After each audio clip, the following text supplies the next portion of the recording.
everyone. My name is Raymond. I'll be the chair for this round. I have two panelists with me. They can introduce themselves.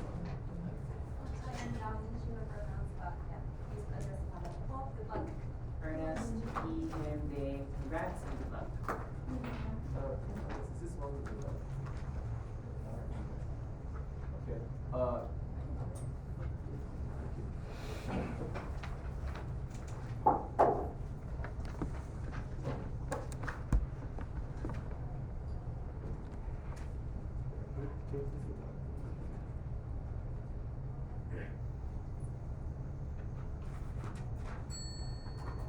Audible for everyone? Yeah. Okay. In the case without further ado, inviting Kim whenever you're ready.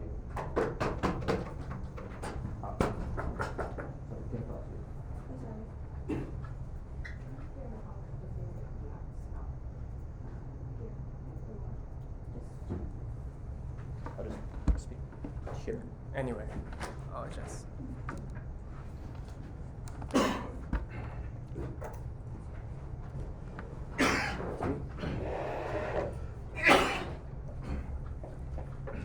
In a world of darkness and despair, faith in religion to a lot of people is often the only thing that keeps them going. It's the only thing that hasn't betrayed them. Key piece to set up as this is an actor motion, we have to characterize the interests of the main actor. Number one, from the point of view of the religious leader, their primary interest is probably going to be that they have a higher likelihood in order to maintain a lot of the credibility throughout, or at least from the people of that faith, the people who look up to you as a leader or a representation of an omnipotent being. Secondly, authenticity. Understand that a lot of the authentication methods right now in the status quo are often reliant on you or your specific institution. You, for example, how the Catholic Church or other specific Muslim groups have specific or dedicated scholars within your institution or organization and are still partially backed by investigative efforts such as dating methods to check to make sure that these bones are in line with how old they're supposed to be, or historiographical methods such as checking primary sources and primary records to make sure they existed at that right point in time. Understand the reason this isn't 100% right now is because a lot of the capabilities in technology isn't as advanced yet, or because of a lot of the age of these artifacts, or a lot of primary sources aren't 100% to be trusted. In opposition, they have to defend at least the eventuality or the possibility of this specific method spreading to other people either within your institution or outside the house, even if it's not now, eventually. Why? Two things. Number one, the debate isn't really as important if you just keep it within yourself without telling anybody. The impacts will just then become very, very minute. But number two, it is just significantly harder to always keep it with you all the time, because assuming on their side of the house that you're going to use it to authenticate a lot of artifacts, you're going to need to have to borrow a lot of artifacts from other institutions and other keepers, which people might find suspicious. So the delta of the debate then therefore is that what happens when a lot of these artifacts are proven to be false? Because if they are proven to be true, then okay, we've already thought that it was true anyway. It just justifies and makes that the case. The more impact and the more change happens when it's proven to be false. First argumentation then why the faith within your church and in your internal credibility is better. Because in opposition, they might try to say that, oh, your faith is increased when the likelihoods of the authenticity is 100%. Why is this untrue? Understand that a lot of these relics are already believed by everybody to be authentic, regardless if it's 100% authenticated. Three mechanisms as to why this is true. Number one, because of a lot of generational confirmation, that when you constantly went to church with you, your parents, your grandparents, or your family, when you constantly prayed to it and prayed for miracles, and they told you that if you make a wish to that specific artifact, you're going to come through. So a lot of it comes from a young age already. Secondly, a lot of cultural affirmations. A lot of communities and villages are built around these specific artifacts in the first place. They often rely on them for a lot of food tourism, for a lot of people to go there because of their veneration of these specific artifacts. Like a lot of Filipino communities have their own patron saints, and a lot of those patron saints have artifacts within the local parish church. But thirdly, from a more individual level, a lot of these individual religious people, they often go to religion in times of necessity or in times of need. So they often attribute extraneous events such as success for your own specific aspect aspects to the religion, so you're thanking some omnipotent being for blessing you. But even in times of failure, it is often rationalized to be part of a larger scale plan. That, oh, even if things aren't okay now, it's probably gonna okay in the future. I should still continue to pray with these artifacts so that things get better. Like what is taught to them in these specific scriptures and why patience is such a virtue to a lot of religion. Before my implications go. Many religions consider the worship of false icons and false artifacts as immoral or satanic. How do you avoid this principal duty to find out?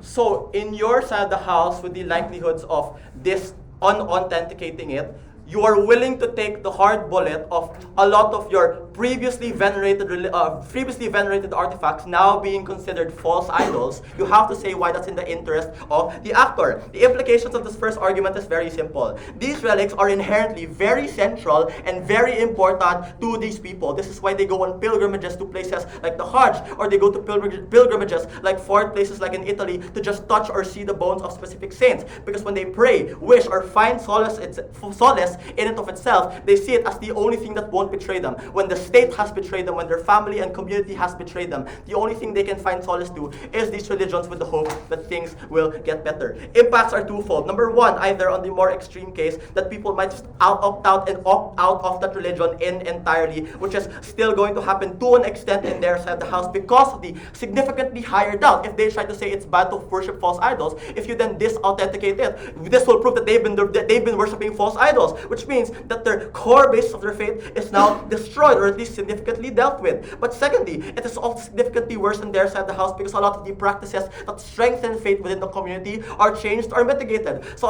we have a lot of processions or feasts that are communal in nature that are meant to celebrate your faith with your community, with your family. You're going to be thankful to this artifact being in your village for giving you so much blessings. This is significantly less on their side of the house because the basis of these things are now unauthenticated. What then does this do to the round, and why does this harm their case? Two things. From the point of view of their actor, it is significantly worse on their side of the house because your internal ability to authenticate and to be a legitimate source of power is then significantly hampered on their side of the house because you are actively proven wrong. But secondly, a lot of the actions and practices that have benefited you because they make your faith stronger is now lessened. Second argumentation then why this is externally bad. Because if the method becomes accessible or spread either inside or even outside your specific religion, why is it bad? This is bad because it often is going to lead to the justification of a lot of secularization or a lot of opposing views and doubts that are targeted of your followers or you as an institution. Look at the Infoslide for the other motion. There's already presence and there is some momentum for the new atheist movements who are aggressively going against any form of religious practices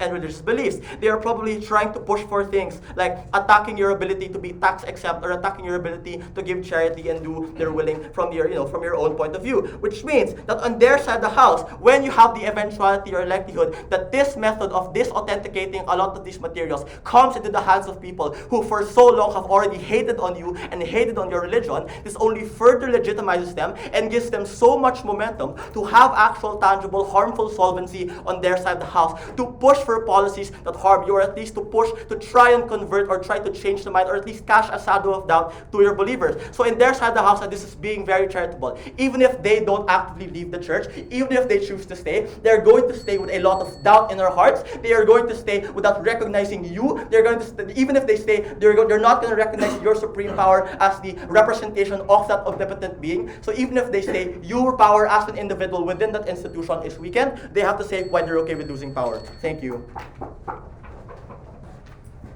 The PM inviting all of you.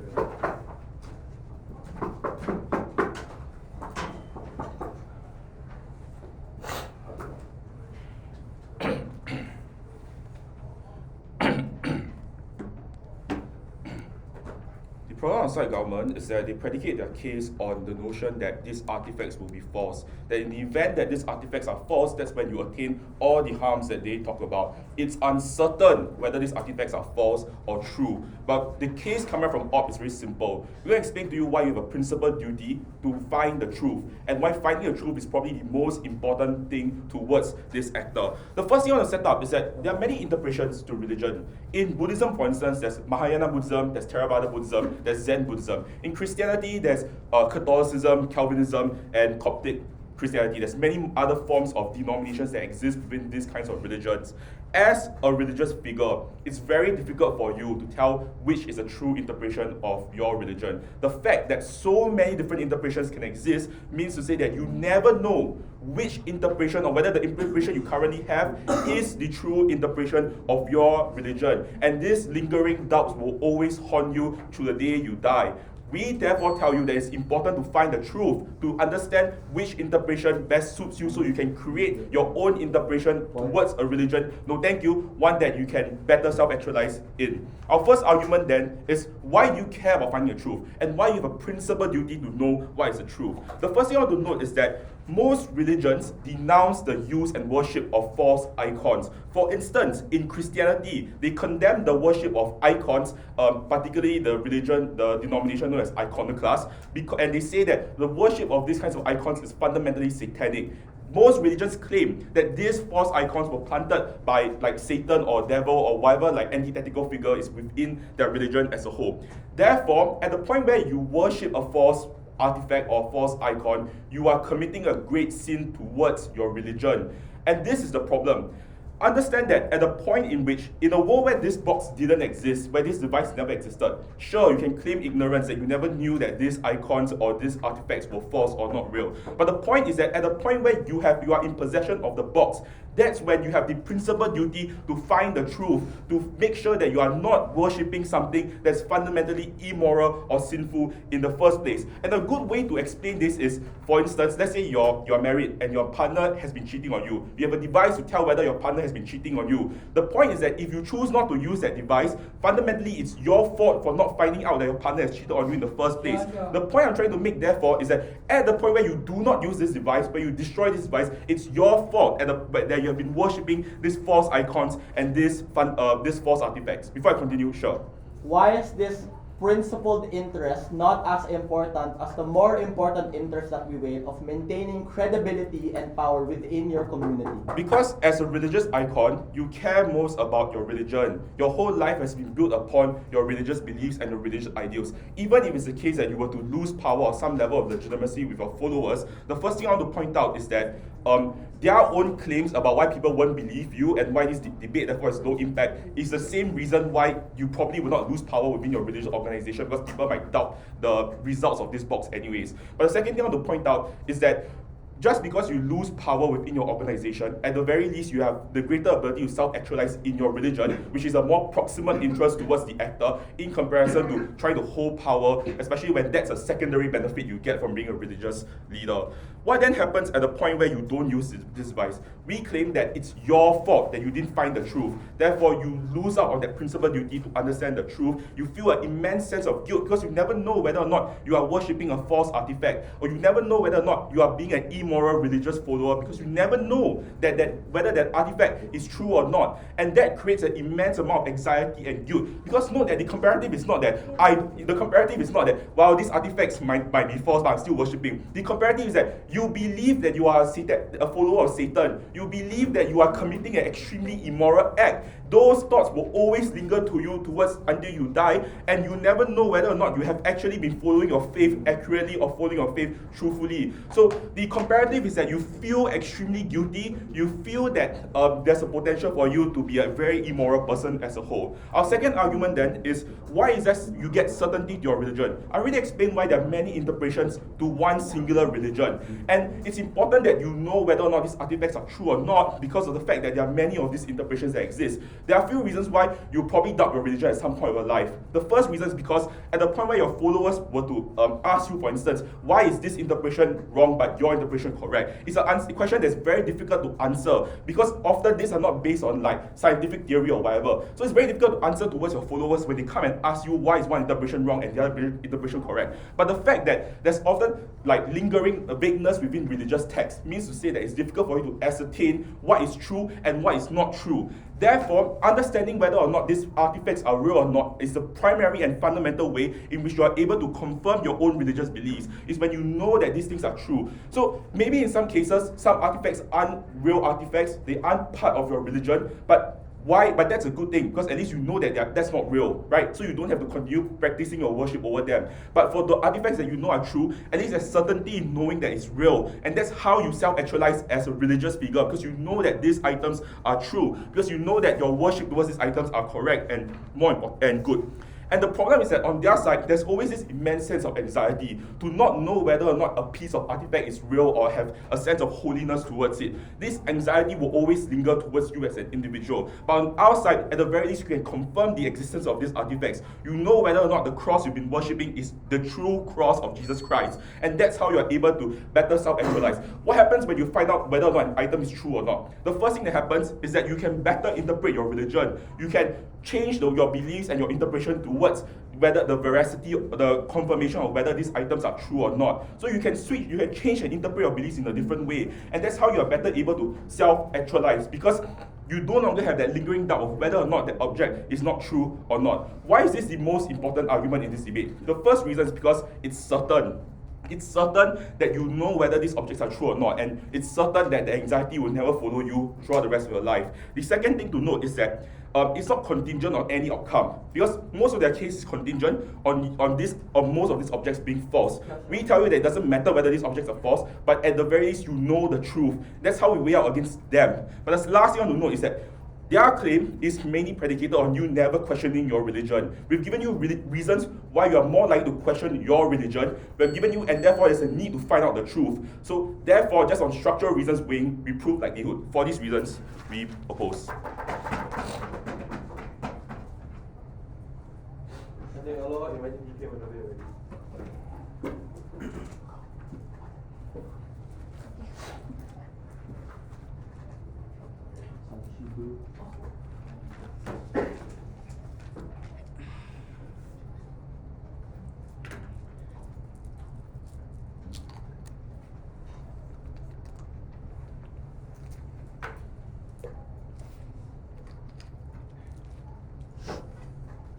I'll take a POI after my first response. Alright. So I'll just drink water. I'm a bit stuffy from the coldness.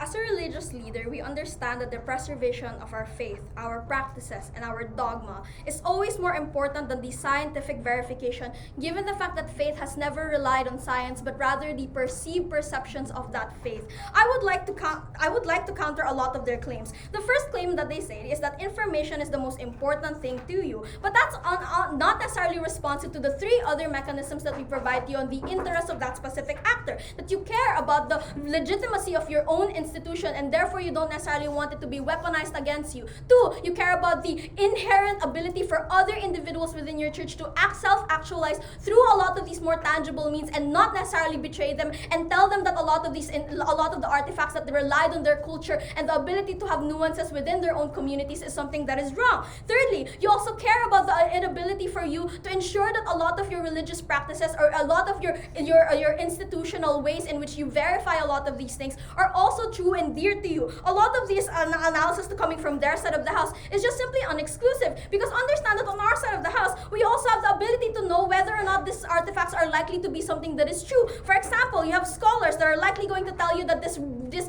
actually allows you to tell you which date and which artifact is this coming from in terms of the region and that history of that specific artifact. And therefore, you do know this. So even if it's not 100% true, you understand that the sources of your faith is something that you can rely on. Trust a lot of the individuals that you work with, your colleagues that understand a lot of the intricacy of a lot of the preservations of a lot of these historical artifacts. And therefore, on our side of the house, a lot of the time, that truth value still exists to some extent, and therefore you don't need additional verification. I think the debate relies on whether or not you're likely going to find a lot of the false artifacts. Firstly, I would like to respond to their POI. They say that you have an interest to crack down a lot of small cultural nuances because they're seen as something that is evil. I think that's generally untrue in status quo. I think number one, Second, there's less ability for the church to crack down, given the fact that they've always been criticized for being Western-centered. Like, for example, the Vatican had already made efforts to canonize a lot of the local saints in Brazil and the Philippines, and other Catholic, like the Catholic predominant churches.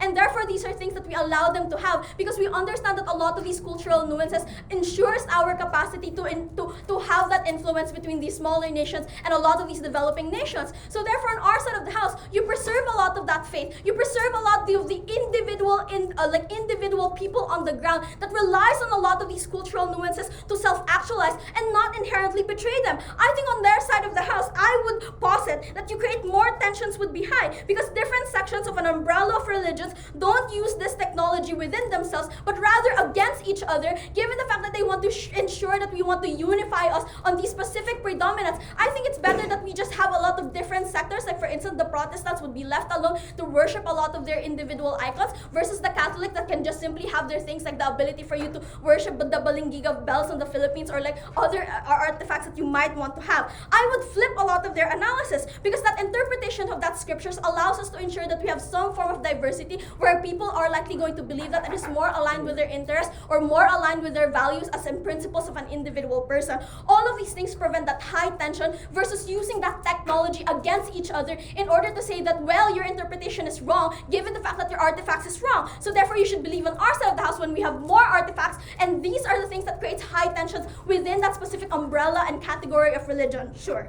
So if your scholar tells you that the artifact might be fake, will you have him shot and buried to protect your faith? If you do, why don't Okay, you ask him to research that's anyway? unreasonable. We're not saying that we want to create a lot of like tensions within our own communities, because there's a system that relies on it. There's systems of verifications before you do that, so you don't necessarily get to take away a lot of their already existing mechanisms. If all those mechanisms are true, and often than not, it takes years before you canonize someone, or it takes years before you verify something, versus on their side of the house, you just simply have to flip a lot of the already existing things. I think that this debate happens in a timeline wherein all of the already existing predominant practices that we have will be lost on their end, versus on our side of the house, we preserve that and have new things that come up if we are able to canonize.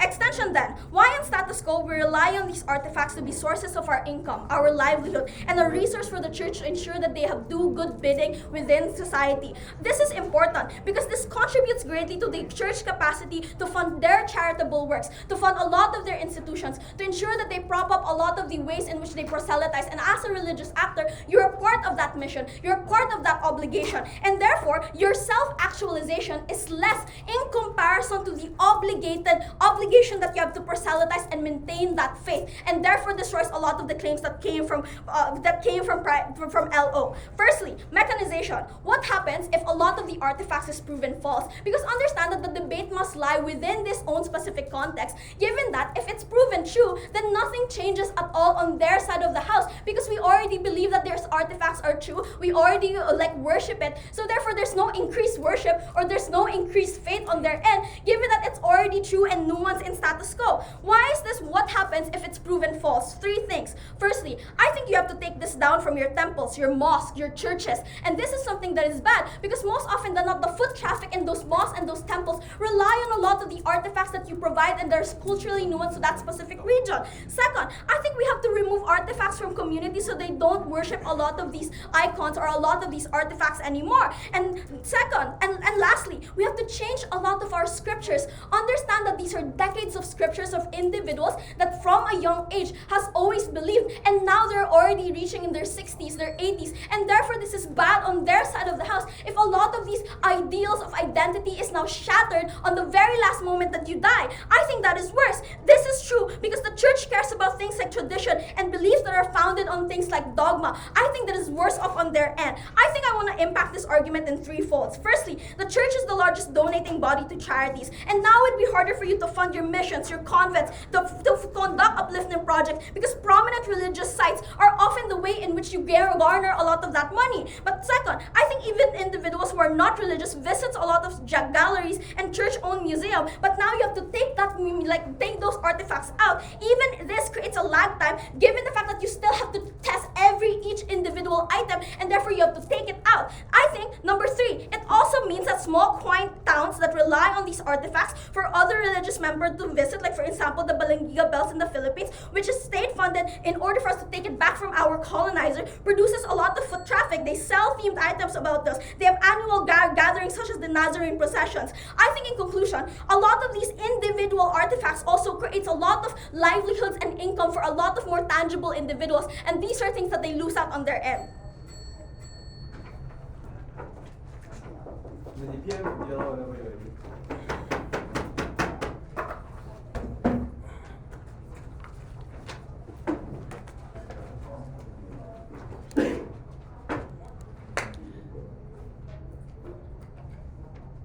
I want to shout out my POI. I think it was brilliant. They say that on their side of the house, they have scholars researching. But if it's the case that they also want to find the actual truth of things, then what that means is that their PM cannot run the harms on why is it the case that is potentially likely to be false. The only thing they have exclusive then is why is it the case that you might create tension with your scholars. But look, your scholar's purpose was to find whether it's the case that it's likely to be true or not. So if you say that you have a means to find out whether it's the case that it's likely to be true, is the real contention here, hey, the scholars might be out of a job? I think they're likely to just default to your analysis because of the fact that they too want to find authenticity. So the case is dead already. I don't think we can come back and resurrect this. Moving on to our actual construction to widen the margin, although I don't quite know what to do with this margin. The first is, I'm going to explain to you why the religious leader is likely to have immovable faith on both sides of the house. The clarification here is that I want to prove to you that before they are a leader, they are a practitioner and a believer first. Note that this does not contradict Wayne's analysis, because Wayne talks about why you doubt the construction of the artifact and how it's interweaved into religion as opposed to the doubt of God itself.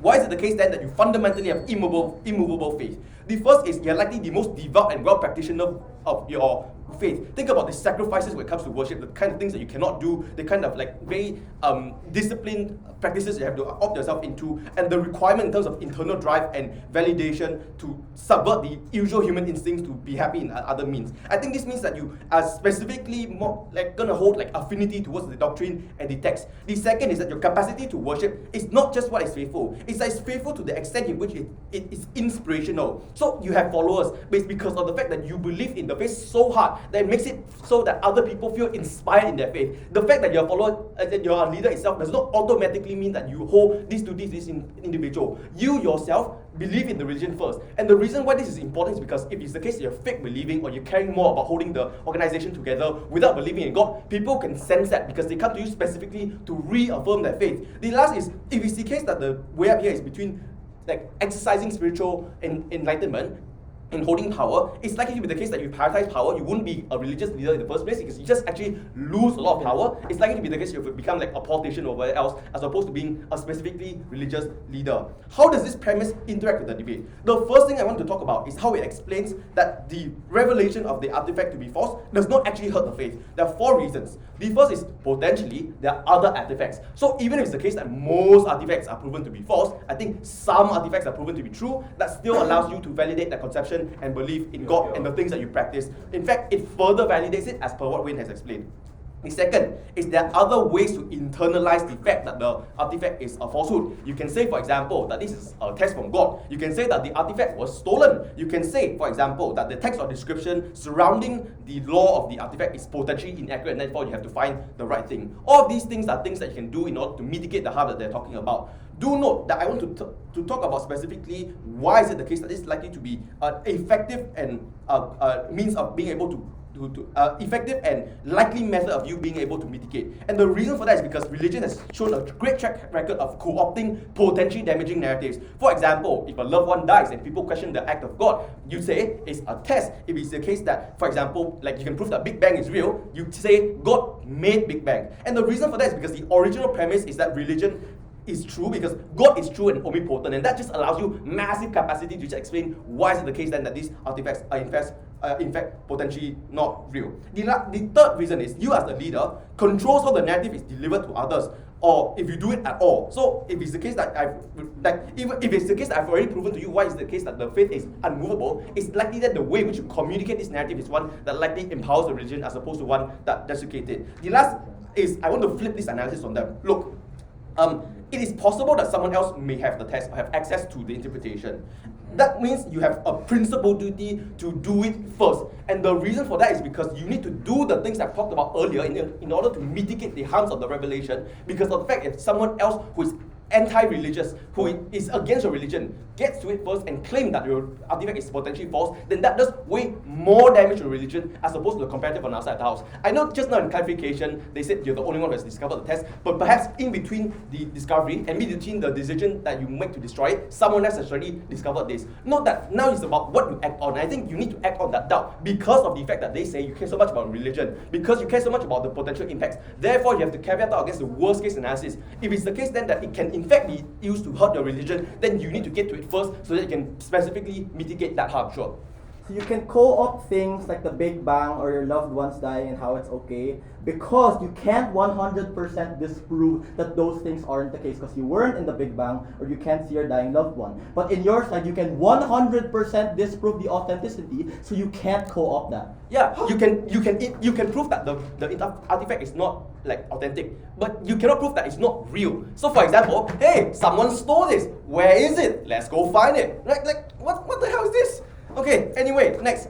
So I've already proven, like, the analysis that I've given to you, prove why is it the case that you as a religious leader, you are a believer before you're a leader. So therefore, this is still a spiritual pursuit, not a practical one. And this is more reflective of how leaders actually act, specifically religious leaders. So for example, when you tell your followers to bomb themselves or go on the crusades, obviously these are things that are immensely costly in terms of practical outcomes. But they're nonetheless good pursuits because it allows you to self-actualize that spiritual pursuit regardless of outcome. And there are two reasons, or like two further analyses I want to make. The first is, the act of doubt itself is one that is sacrilegious. And the reason is, if you take all of the analysis regarding the fact that you are under the influence of your scholars already, of your predecessors, of the cultural and historical influences, you are likely to be prone to believe that this is in fact valid. If it's the case, then you act upon the impulse of doubting. What that means that you reject the construction of your faith in the very first place. You say that it is not important. You say that it's not enough for me to believe. And that is something that then makes it so that you fundamentally lose your capacity to be the person that other people turn to the faith, and that's far more integral to your conception of the cells as opposed to your position as a leader. So the worst case is potentially the religion goes kaboom. But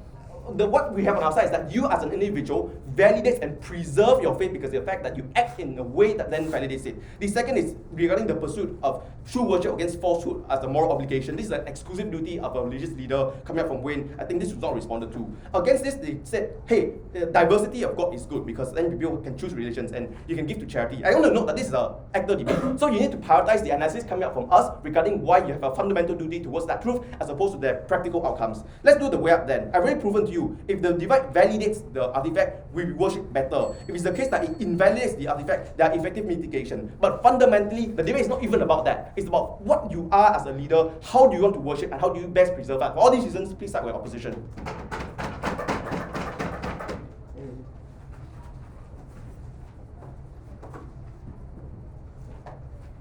Ada dialog, Kafir benda baik baik.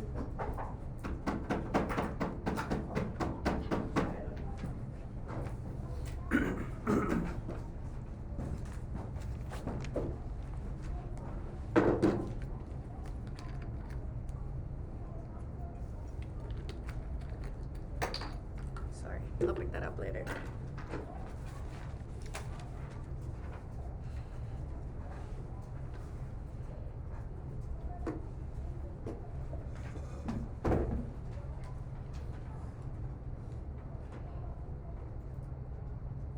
There needs to be a clear understanding that faith is called faith because you believe in spite of doubt, not necessarily because you have to prove these things to be true to believe in a lot of these things. This is why you render a lot of the things coming from LO significantly irrelevant, because they say they don't want to do things like worship false idols. 3 responses. Firstly, to them this is not necessarily a false idol because they believe that it is true. But even if you don't believe that, secondly, understand that the reason why they are worshiping idols in the first place is because they're okay with worshiping these idols within the religions. So therefore, their claim of worshiping false idols only falls against other religions, that they don't want other religions to worship false idols, which Kim explains why this creates significant tensions within religions and denominations. When we argue that leaders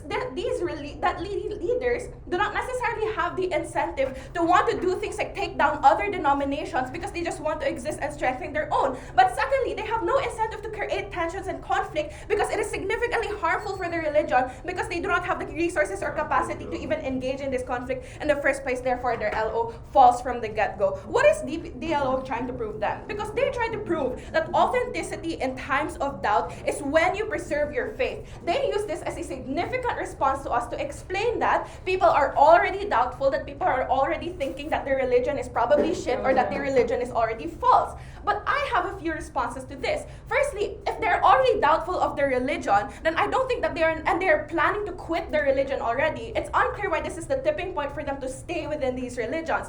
But secondly, their doubt probably comes from extraneous things like them having economic crises or them having to experience a lot of hardships in life, but not necessarily are doubt caused by the church's lack of ability to support their own claims. Because understand, when you try to test your own religions, you're doubting your own perceptions of a lot of these rituals, or you're doubting your own perceptions of these relics and how they play into a lot of the things like your beliefs and your beliefs and your practices. This means the religious leader has no incentive to want to question his own doubt, because at the point in which you entertain this doubt, therefore you try to authenticize, you are one, already not faithful to the God that you so believe in, but secondly, that you are already trying to, that you create a butterfly effect, and wherein you affect a lot of the interpretations and a lot of the practices surrounding this relic. If they try to say that there are alternatives to you believing and strengthening your faith within these churches, it's unclear to me why the relic is therefore then the tipping point to people leaving or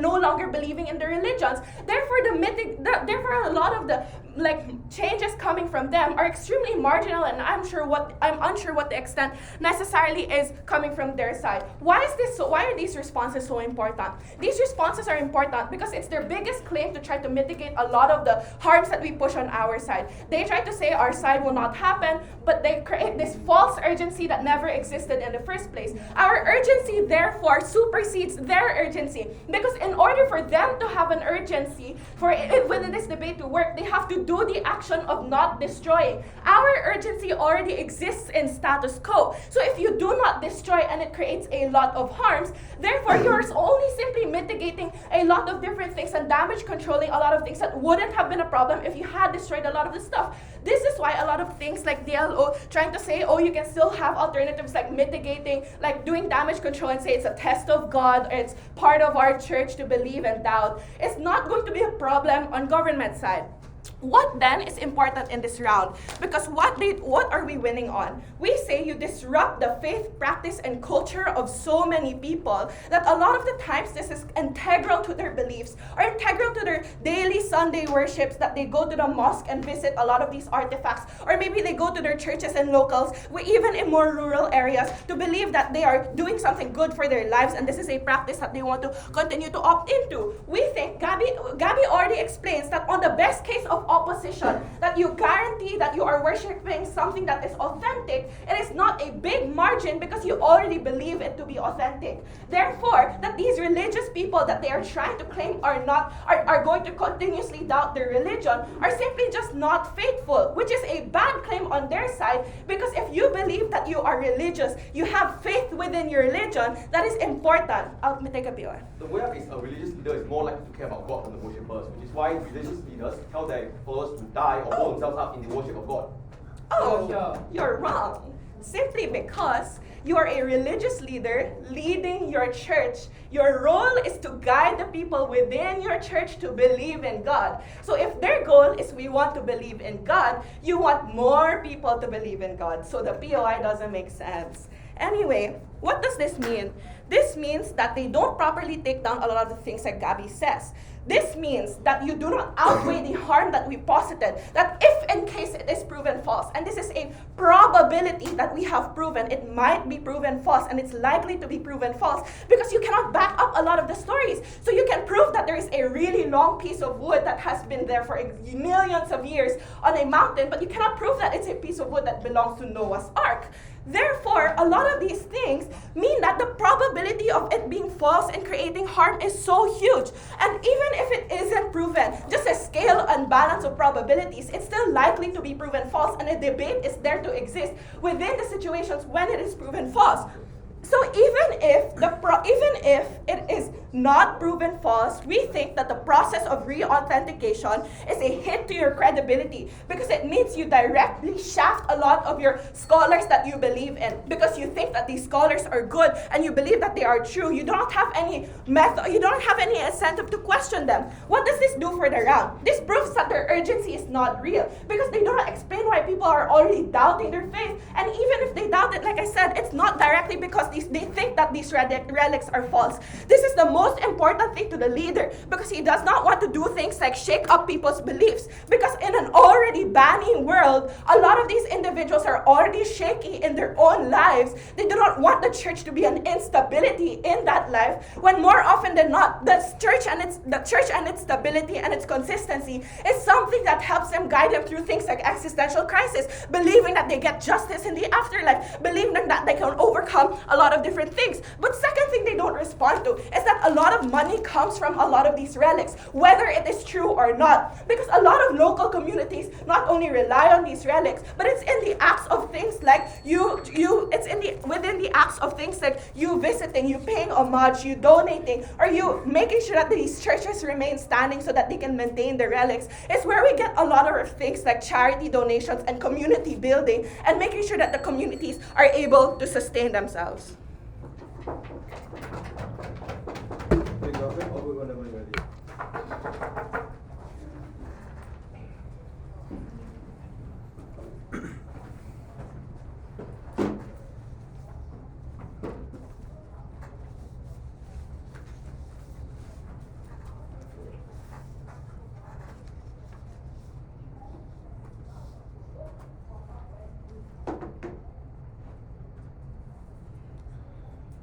God is something which you can, as of now, never ascertain. You need to have the idea to ascertain that you're not praying to a stick, or even worse, praying to a pagan god. The problem with their side of the house is they want to play Schrodinger's religion. Is the religion dead in the box? We will not know. But this makes absolutely no sense, because the religion is only alive or dead when you open the box. The idea here is that the idea of God can only exist if the objects are real. These say the objects in and of itself has no meaning, but that makes no sense, because the objects inherently clearly have meaning, but it's only because the initial premise is that God is real. The idea here is, as of now, the comparative is this, that on their side of the house, there's a lot of uncertainty as to whether these objects are real. But on our side, we have the certainty to do so when we open the box. This is important, because I'm not sure if God will be very pleased with you, given that you had the ability to find Him, but you actively resisted Him. I'm not sure if God will be okay with you living in delulu of the fact that this particular item inherently is something that is or is not holy. The idea here is, if God gave you something which allows for you to ascertain the ability to worship Him, why have you not used it as a tool? The idea here is that you itself then become a pagan.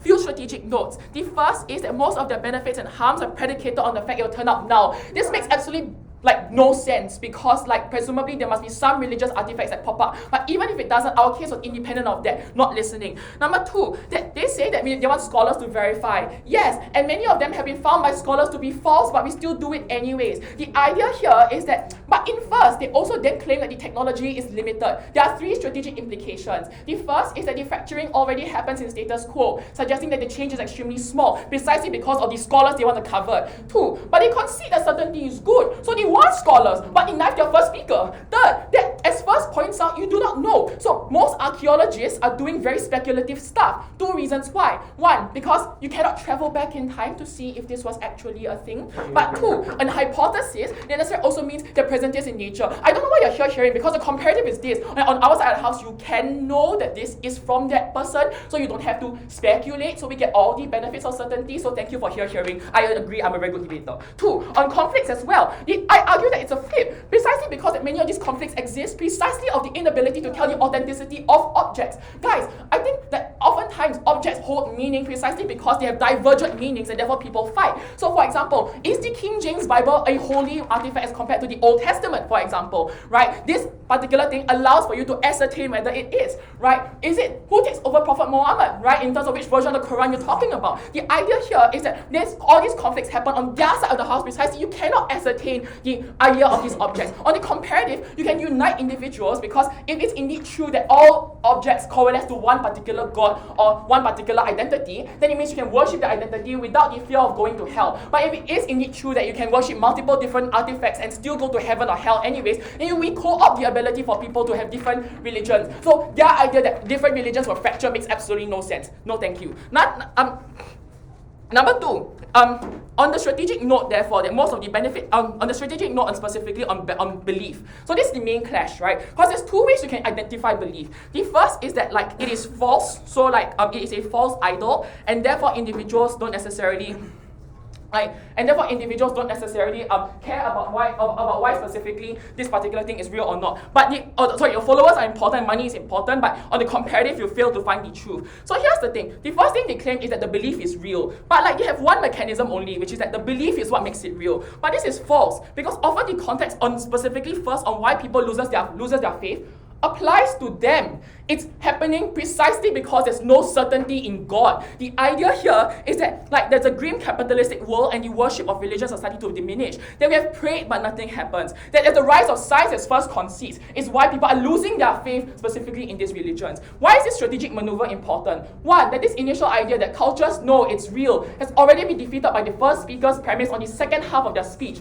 on how specifically self-defeating, and I love self-defeating speeches because it makes my life easier. But two, that also the shattering has already happened, even in religious leaders. It must swing both ways. It cannot just claim that, oh, we have uncertainty and therefore we're okay with it, but simultaneously claim that within this uncertainty, that these religious leaders are super staunch. Before I move on, yes? Church have scholars to verify for decades before they ratify. What you do on your side is reinvestigate these verification and create a signaling effect that we don't trust our own institutions. Also, that signaling effect, like, yes, so even if that is true, you know what you get? That which God is real, and you go to heaven. The idea here is that you know what's gorge, guys? Like, even if it's true, we take all the benefits of things like of money, for example. You know what's good? Doing the correct faith such that you get to go to heaven and live there eternally. Like the idea here is that the weighing is very simple, but I'll get to that later. So very simply put, what is our win condition? Is that the potential is, like let's assume that there's a potential that all artifacts are not real. But that's fine, because you as an individual have a fundamental duty to find out as God's own soldier. That as a religious leader, you see yourself as an arbiter of truth. Why? One, because of innate human curiosity. A small part of your brain doubts it and prevents you from being able to fully access your faith. You see this as a test, as Tan explains, never responded to. There's no empirical way of currently talking to God. The close you have is saints and objects. That number two, as Wayne points out, that we worship false icons, that you go to hell, guys. And you know what is hell? Eternal. Eternal equal bad. But that's in and of itself something that's bad. But in the case that is indeed holy, you strengthen it, right? As Tan points out. But in the case that it's not, you have the worst possible outcome of going to hell anyways. Here's the weighing, therefore. The worst case is that people get their bubble popped.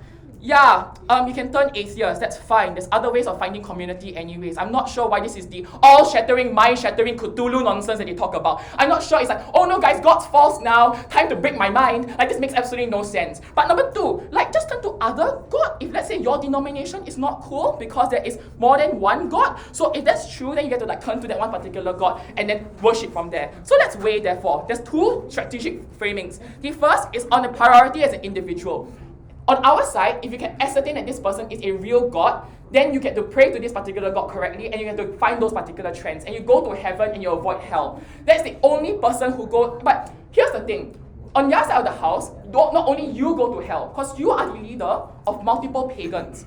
You are the leader of all these individuals you are leading, right? So if let's say, for example, you continue to be like I do not see God, right? And I continue my faith, you damn all your followers to hell. This is important because it's also based on scale, right? That it's not just you, it's your followers going into eternal damnation forever. The idea here is that it's not just you as an individual, but also all these individuals who will follow along with you to eternal damnation. That's horrible, right? It's comparative of money, which is smaller in comparison to, eternal damnation. But two, that is actually primal. Is God real, right? It's a very scratching, gnawing question in many people's minds. The idea that this curiosity outweighs any of the kind of monetary incentive that exists on their side of the house. So proud to oppose. Okay, wait. All the time, wait.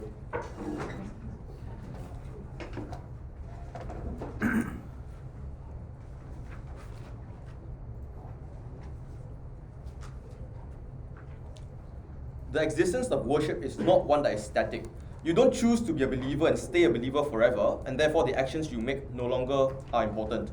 When you choose to be a believer, you're choosing to pledge a promise that for every action that you make from here on, for every day, you make in accordance to the values and integrity of worship. Therefore, you have to consider the spiritual significance of your actions, especially if it's the case that it's supposedly the most devout one, devout enough for you to become the leader in a world where everyone competes based on this worship and integrity. Which is why, although you can spend more time campaigning and grow your religion, you still take out time, valuable time, to pray and conduct rituals, because this is a spiritual pursuit before it is a practical one.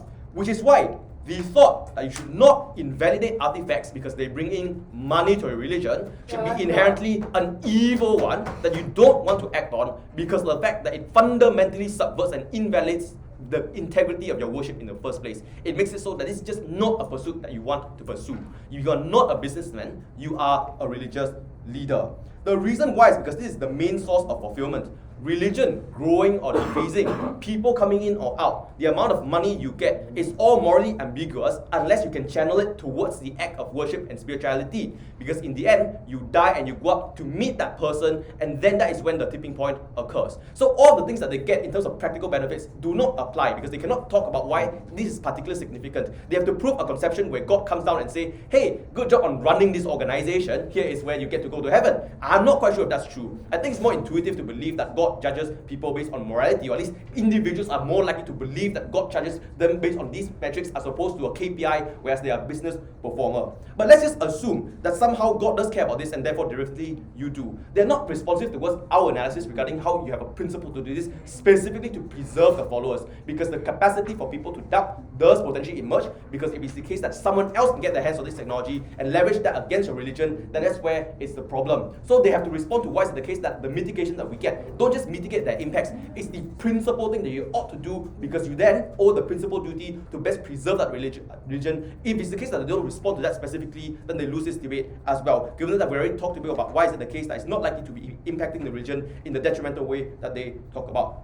The next thing I want to do then is talk about scholars. I just don't understand why they constructed this and then just drop it and then make the debate very muddled. So I guess the evolution regarding why is it the case that scholars are there and therefore you use this test to go against your scholar and therefore there will be some tension is in fact exclusive. But I want to note that this fundamentally defeats the claim from first regarding why you cannot let these artifacts to be feasibly false in the first place, and also shuts down the argument on charity, because obviously you're all trying to find out validity, and I think the delta there is just not present. If that's the case then the only thing they have going on their side is that you might call some scholars bad scholars because they discovered the wrong thing. I'm not quite sure in the end what is the outcome of that, given that now you have an artifact that can just validate the authenticity of all artifacts anyway. And so at worst, like, they have that, and then we have all of the benefits that we talked about. So what is then lastly important is for you to potentially look at how these impacts apply and how they materialize. I think it's clear that we impact the actor more directly, because the impact that gets to you is at the point by which you make the decision itself, not how the decision come about. And you should care more about that spiritually anyway, because you have a moral compass. So if it's the case that the decision makes it so that you feel as though you're believing in God less, if it makes you feel as though you are slightly worse worshipper than you ought to be, then that is something that then accrues already. For them to apply, they have to decisively prove why is it the case that this is harmful to the religion, why is it the case that you specifically care about this more so spirituality, why is it the case that you fundamentally believe that when you meet God, God's going to ask, hey, why did you do this thing that was just not so business-like and like not creating the optimal outcome, as opposed to simply acting in accordance to the code of law in terms of morality that God actually gave you and like is usually expected of you as a religious leader. For these reasons, please start with opposition. I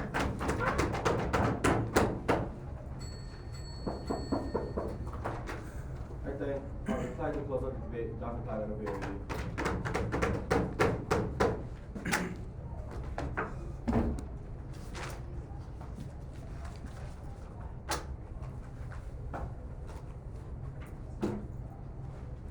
The specific nuance of this actor is that this person isn't just an individual. They aren't just a person.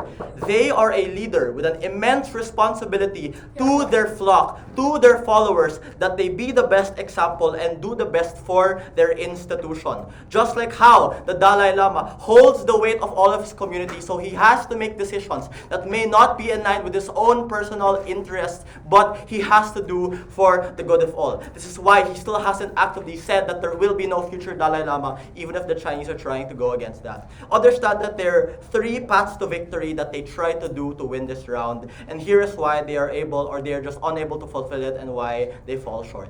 Let's start with LO. The first thing they try to tell us is that the principled guilt is the most important consideration for this actor. Look, understand, judge, you have to analyze the leaps necessary to try and buy their case. Look how much you have to step in for this to land. Firstly, you have to weigh off the inherent interest on why theirs is more important, why the important principle they try to build is better above all others. This assumes that their own individual self-interest as a religious individual is more important than their obligation as a religious leader. And this assumes, again, the second assumption that you have to step in to believe is that most artifacts right now are false, so there's a big moral burden to disprove them. How do we disprove this from government side? Firstly, Kim's specific weighing mechanisms as to why your obligation as a leader to proselytize and maintain the strength of your faith or the faith of your community is more important, because your role as a leader is a job given to you, usually framed as a job given by God or Allah. Because, so in their side of the house, with the non-destruction being, this will be used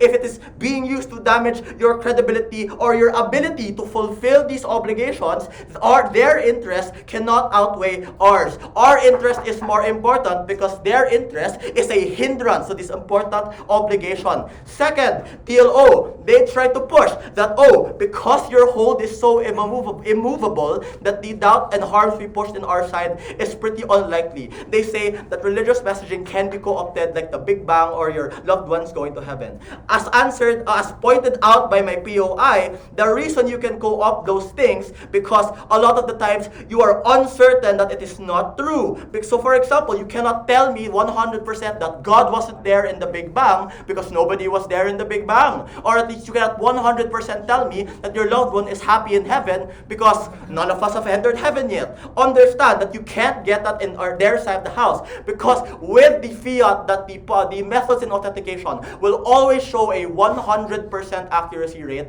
there is no room for a co-option because there is no room for uncertainty in their side of the house. Because you can't disprove it, there is no room for uncertainty, no room for co-opting, don't have the 100%. But understand that even if, again, in the very, very worst case, as our web pointed out, that it might be false or the scholars might have made a mistake, it is unreasonable for them to assume that we're going to shoot them or something. At the very least, the criticisms come internally, so the damage control is significantly better, rather than go to the hands of people who already hate their religions, like neo-atheists or militant atheists who are already getting traction. Lastly, WIP. WIP does 2 things. Number 1, tries to say that in terms of the different sects of this religion, at least in their side, somehow there's a better chance of unifying. This just contradicts what their LO said, when LO specifically stated how there are fundamentally different aspects or sects of these religions, like Protestants and Catholics. So the leaps you have to buy to overcome is that leaps that go against the established structural and historical barriers for unification. Second, in terms of uncertainty, not only are their impacts focused on the individual, which is uncertain, that's the most important, but even the individualistic ones are still uncertain and based on assertions. And lastly, a lot of the trade-offs they try to do is contradictory, because if they try to trade off, then if atheists are going to leave, they're going to leave anyway. There are other methods, but their other 2 speakers placed an importance in keeping the faith in that authenticity. There's just a contradiction there. Their trade-offs harm them more. In conclusion, we have to win this. Thank you.